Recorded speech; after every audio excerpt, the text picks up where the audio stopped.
Are you involved in drone drops of contraband into Georgia prisons? Not that I know of. All we do is repair drones. He was in communications with inmates within the Georgia Department of Corrections and their associates on the outside. Including gang members? Absolutely. About making drone drops, contraband drops. You don't know who you're repairing them for, who you're providing them to? Most of our business is consumer business.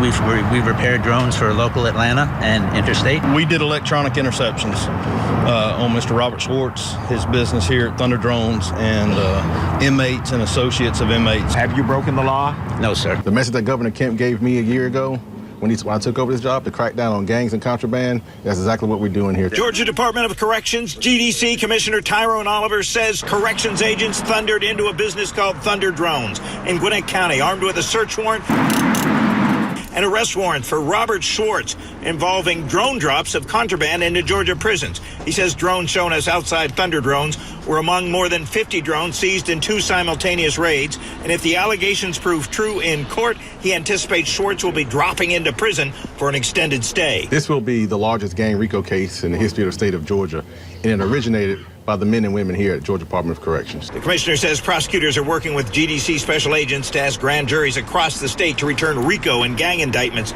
against Schwartz and many others. If you face gang and or RICO charges, what's your response?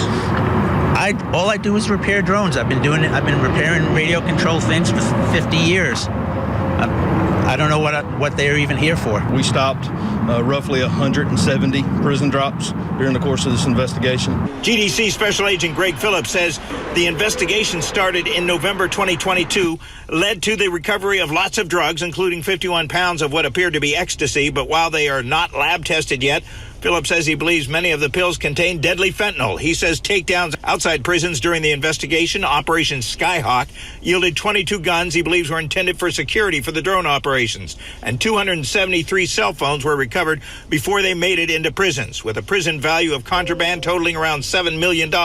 We've arrested 146 individuals associated with contraband drops. Out of those 146, 8 of them are correctional officers, or were. Did you have any role in drone drops into state prisons? No.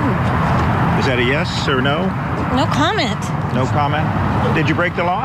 No. The commissioner says Thunder Drones employee Nelda Alber was also arrested on charges related to drone drops of contraband and inmate communications. Commissioner Oliver says the second raid was on Schwartz's home. It's an agricultural drone. A drone this size could actually lift a human being. You believe this was part of the operation?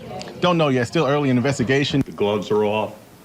There's full transparency. We know we have an epidemic in our prisons with contraband, and we're going to go get it. Phillips says in a briefing he reminded officers the raids were on Maundy Thursday, day of Christ's Last Supper. It represents humility and selflessness and service to others.